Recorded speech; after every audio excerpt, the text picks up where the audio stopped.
ప్రేమానమ్మకం కలిగిన మా ప్రియ పరలోక తండ్రి, మీ పరిశుద్ధ పుణ్యనామాన్ని బట్టి వందనాలు స్తోత్రాలు చెల్లిస్తున్నాం.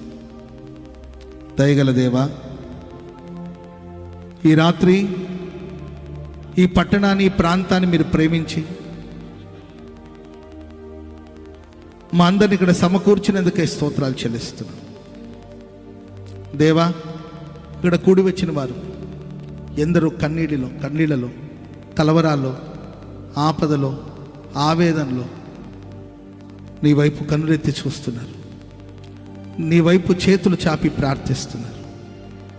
ఆకాశమందు ఆసీనుడా, నీ బిడ్డల ప్రార్థన ఆలకించి గగనాన్ని చీల్చుకొని మీరు మా మధ్యలోనికి దిగి వచ్చినందుకే స్తోత్రం. ఈ ఆవరణమంతా మీరు సంచరిస్తున్నందుకే స్తోత్రం తండ్రి. దేవా, కూడి వచ్చిన ఒక్కొక్కరికి మీరు తోడుగా ఉండే దేవుడు స్వామి.